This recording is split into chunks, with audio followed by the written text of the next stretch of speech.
الذكر وإنا له لحافظون আল্লাহ তাআলা বলেন নিশ্চয় আমি তোমার রব, আমি তোমার আল্লাহ এই কোরআন তথা জিকিরকে নাযিল করলাম। ওয়া ইন্না লাহু লাহাফিজুন, এর সংরক্ষণ এবং হেফাজতের দায়িত্ব আমি আল্লাহ তাআলা আমার নিজের কাছে রেখে দিলাম। এটা কাউরে দেই নাই, কারণ পৃথিবীর মানুষ তোমরা বড় দুর্বল। অখলিকাল ইনসানা যায়িফা, আল্লাহ যদি যায়িফ বলতেন অর্থ দিত কিছুটা দুর্বল, কিন্তু আল্লাহ বলেন যায়িফা, খুব খুব খুব দুর্বল মানুষ তোমরা। আমি তোমাদের অনেক দুর্বল করে পৃথিবীতে বানাইছি। এখন এই দুর্বলতা দিয়া আল্লাহর এই মহাসমুদ্র কোরআন হেফাজত করা তো সম্ভব না, ঠিক না?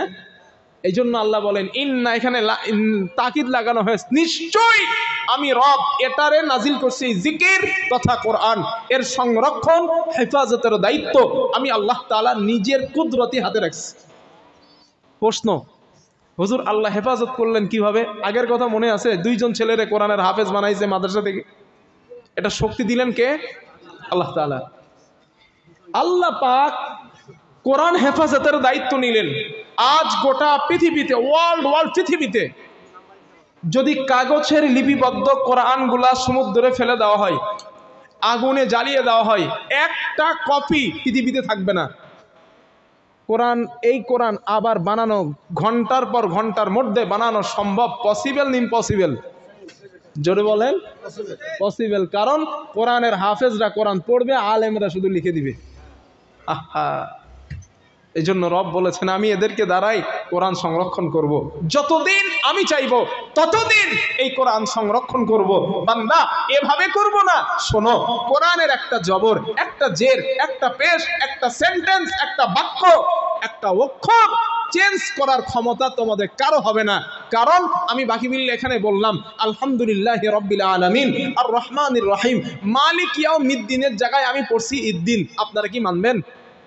কেন? আমি তো হুজুর, মানবেন না কেন? আমি তো হুজুর আপনাদের। হ্যাঁ, ঈদ-দিন আছে তো ওই জায়গায়, নাকি মালিকিয়াও ঈদ-দিন আছে না? আপনারা জি বলছেন, কথাটা বোঝেন নাই। এখানে আছে কি মালিকিয়াও মিদ্দিন। আমি বাকি বিল্লাহ যদি বলি মালিকিয়াও ঈদ-দিন, মানবেন? কেন মানবেন না? আমি তো হুজুর, আমি যেটা বলছি সেটাই তো ঠিক না। কারণ আপনি সূরা ফাতিহার হাফেজ, আপনার প্রত্যেকের সূরা ফাতিহা মুখস্থ আছে। সুতরাং আমি ঈদ-দিন পড়ি আর মিদ্দিন পড়ি, সঠিক যেটা এটা না পড়লে আপনারা লোকমা দিবেন, ঠিক না ভাইজান? তাহলে আপনারা সূরা ফাতিহার হাফেজ।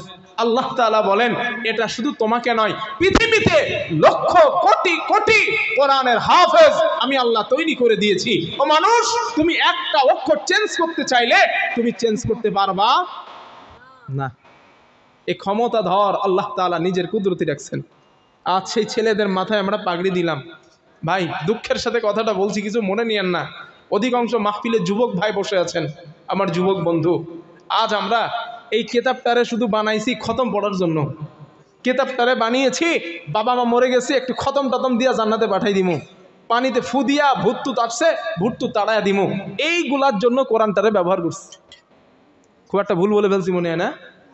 আজকের মুসলিম কমিউনিটি আপনি যেদিকেই দেখাবেন, মুসলিম অল এভরিথিং মুসলিম অল কমিউনিটি পৃথিবীর মধ্যে লাঞ্ছিত, অপমানিত, অপদস্থ, অবহেলিত, এই অত্যাচারের এক্সট্রিমার রুল মুসলমানদের উপরে চলছে। কথা তো এটা ছিল না, এটা ছিল না।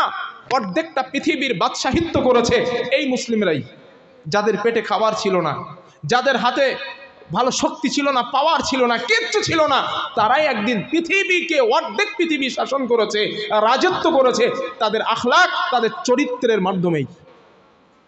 আজ আমরা পৃথিবীতে পাওয়ার আছে, ক্ষমতা আছে, অর্থ আছে, সম্পদ আছে, শিক্ষা আছে, মেধা আছে, প্রজ্ঞা আছে, ট্যালেন্ট আছে, এরপরেও আমরা মার খাই। ঠিক বলছি না ভুল বলছি একটু বলেন?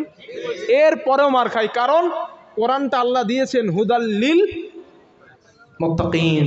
আমি আল্লাহ হেদায়াতের কিতাব, শুধু হেদায়াত না, ওয়া আনজালনা আলাইকাল কিতাব তিবিয়ানাল লিকুল্লি শাই, আসমান জমিন নবমণ্ডল ভূমণ্ডল এর মাঝখানে যা কিছু আছে সবগুলার ব্যাখ্যা স্বরূপ আমি রব এটার মধ্যে দিয়ে দিছি। মানুষ তুমি পড়বা, তোমার চরিত্র গঠন হবে, তুমি পড়বা, তুমি উচ্চ মকামের ধাপ পেয়ে যাবা, তুমি সফলতা পাবা, শান্তির আলো পাবা, তুমি নিজের জীবনে বাস্তবায়িত করবা এই কোরআন দ্বারাই তারা সফল হয়েছে। আজ তুমি নিজের জীবনে বাস্তবায়িত করো, তুমিও সফল হবে। কিন্তু এটা নিলাম না, আমরা শুধু নিলাম খতম পড়ার জন্য, শুধু খতম বানায় যা বাপ মারা জান্নাতে পাঠায় দিস। আল্লাহ বলে দেখ, কোরআন দিছি হেদায়েতের জন্য, কোরআন দিছি তকদির খোলার জন্য, আর বাপ মারে কবরে পাঠাই। ফিরে আসতে হবে, কাম ব্যাক ভাই, ফিরে আসতে হবে, ফিরে আসুন। আজ পৃথিবীর মধ্যে আপনি তাকায় দেখেন, নাস্তিক, বেঈমান, ইহুদি, মাজুসি, খ্রিস্টান, হিন্দু, বিভিন্ন ধর্মাবলম্বী কোরআন রিসার্চ করে গবেষণা করে উচ্চ মানের উচ্চ শিখরে তারা পৌঁছে যাচ্ছে। আমি একটা কেতাবের নাম দেই যুবক ভাই, আপনারা সার্চ দিতে পারেন, বা কলকাতায় বা কখনো কোনো বড় লাইব্রেরিতে গেলে কেতাবটা খুঁজতে পারেন। আল ফ্রম সায়েন্স আমার কাছে আছে। ওই কেতাবটার মধ্যে একটা তথ্য নিয়ে আসা হয়েছে। নাসার বিজ্ঞানীরা ওনাদের যে গবেষণাগার আছে ওখানে বসে ওনারা গবেষণা করতেছে। এক মসজিদের ইমাম, এখানে ইমাম শব্দ ব্যবহার করা হয়েছে কেতাবে, তো একজন জবরদস্তি মুফতি উনি ওই গবেষণাগারে প্রবেশ করলেন। উনি আশ্চর্য হলেন, বিজ্ঞানীরা বসা, বিভিন্ন ধর্ম অবলম্বী, কিন্তু ওনাদের সামনে একটা করে ইংলিশ ভার্সনে কোরআন রাখা। উনি জিজ্ঞেস করলেন, এও ম্যান, এটা কি করে পসিবল হয়? আপনারা বিভিন্ন ধর্ম অবলম্বী মানুষ, আর আপনাদের সামনে কোরআন ইংলিশ ভার্সনে রাখা, কারণটা কি? বিজ্ঞানীরা জবাব দিয়েছিলেন, সায়েন্টিফিকেটস ইন দ্য হলি কোরআন। আমাদের প্রত্যেকটা কোরআনের প্রত্যেকটা সেন্টেন্স, বাক্য বিজ্ঞানসম্মত। আমরা যেখানে রিসার্চ গবেষণা করতে আটকে যাই, কোরআনের সহায়তা আমাদের প্রয়োজন হয়। এজন্য আমরা কোরআনকে রেখেছি, কারণ এটা মানুষের রচয়িতা না, এটা সৃষ্টিকর্তার রচয়িতা। সৃষ্টি সম্পর্কে তথ্য এই কোরআনের মধ্যে আমরা পাই, আমাদের গবেষণা করতে সহজ হয়। সুবহানাল্লাহি ওয়া বিহামদি। এর মধ্যে সব আছে ভাই, একটু পড়েন না, একটু গবেষণা করেন, একটু চিন্তা করেন। আমি দুটো একটা তথ্য দেই, দুটো একটা বিজ্ঞান সায়েন্সের ভাই আছেন, দুটো একটা তথ্য দেই আপনাদের।